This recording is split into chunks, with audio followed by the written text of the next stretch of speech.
Yeah. I remember the first rhyme I wrote. I don't remember everything I wrote, but I was at my great aunt Edna's house. And it was so much of LL.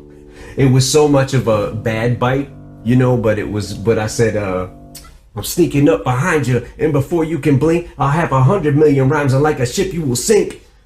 And, you know, when I retire, I'll be worshipped like an old battleship. Not long ago, I went to see the music producer Rick Rubin. He lives in Malibu.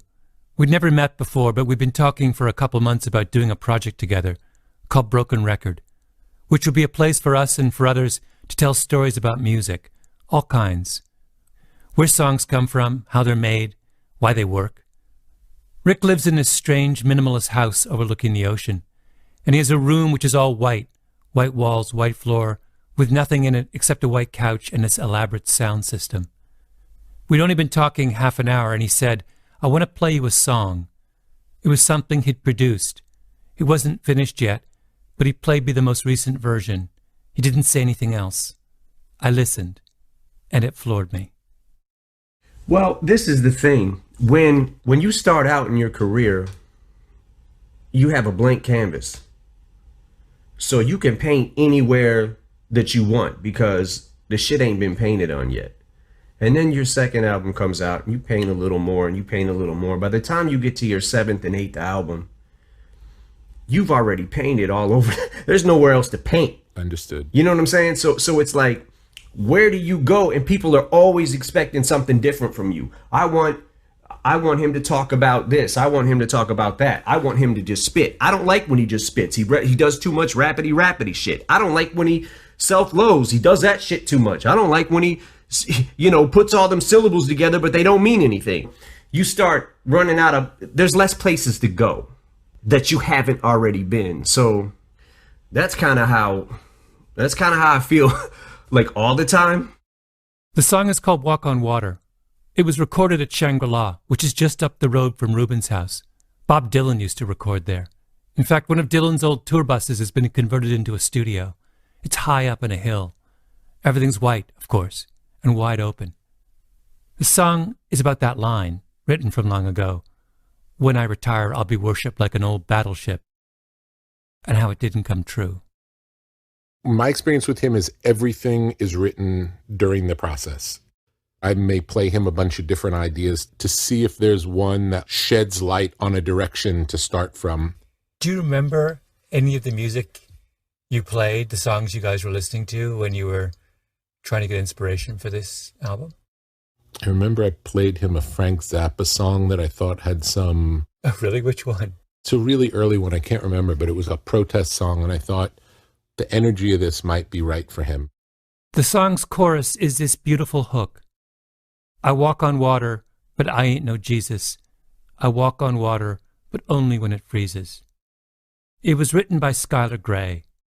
I didn't even play it for him like, listen to this, this is great. It was more like I happened to be listening to it, and he came into the control room, and he said, oh, what's that? And I said, oh, it's a hook Skylar wrote. And he just sat there, and he's listening to it, and he's like, They'd just been talking about the rise of mumble rap. And there was something about that line, I walk on water, but only when it freezes, that touched a nerve.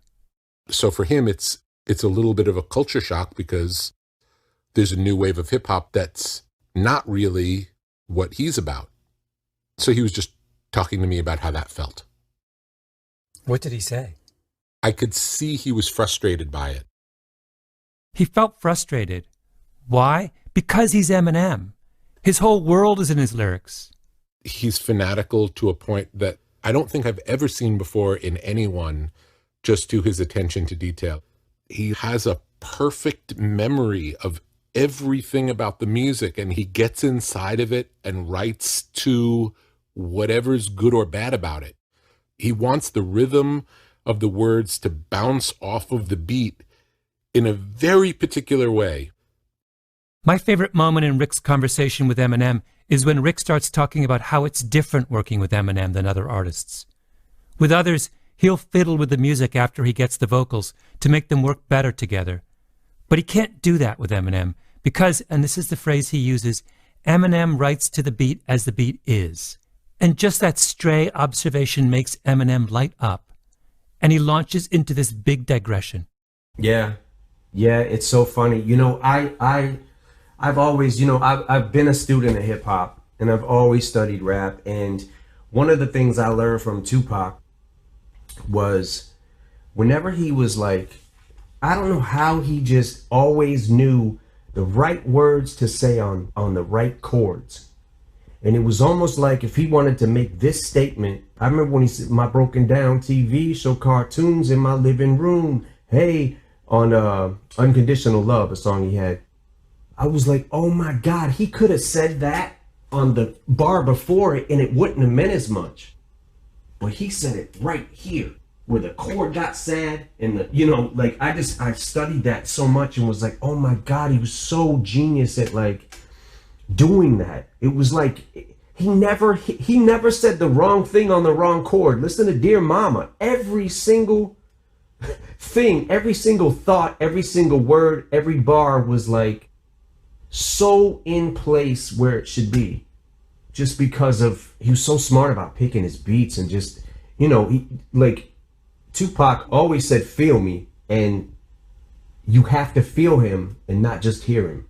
And then Rick asks a follow-up, and Eminem goes off again on this passionate riff about all the music he grew up with. When I first got introduced to hip-hop, I started with Ice-T, and NWA came out, and Audio 2, and Alliance, and loving Cool G Rap and Big Daddy Kane and Master Ace and the whole Juice Crew, Beastie Boys, God, Third Base, everything that was good hip hop, you know, it just, you know, God, Tretch, Naughty by Nature, the whole Flavor Unit, Lakim Shabazz. There's so many that I learned from, you know, and just study, and Biggie and Big L and Poor Righteous Teachers, YZ, Rakim, KRS-One, Wu-Tang,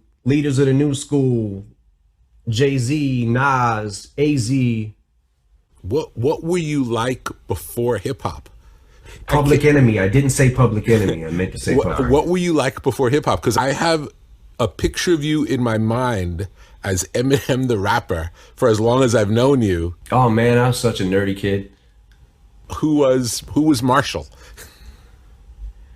Marshall didn't really know who he was. Marshall didn't really know who he was. That's the heart of it, I think. Here you have an artist whose identity is in his craft.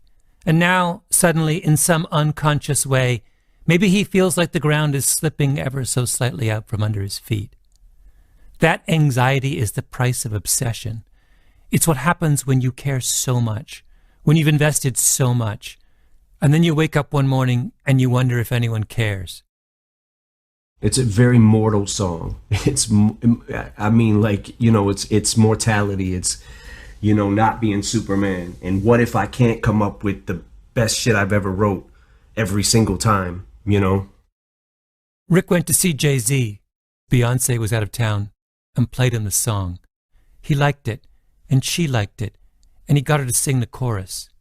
The reason I wanted to play it for him was because I'm sure these same feelings cross his mind. I'm sure these same feelings cross any very successful artist's mind. I think these feelings cross the mind of everyone who's ever cared deeply about something. This is Rick Rubin. This is Malcolm Gladwell. You're listening to Broken Record.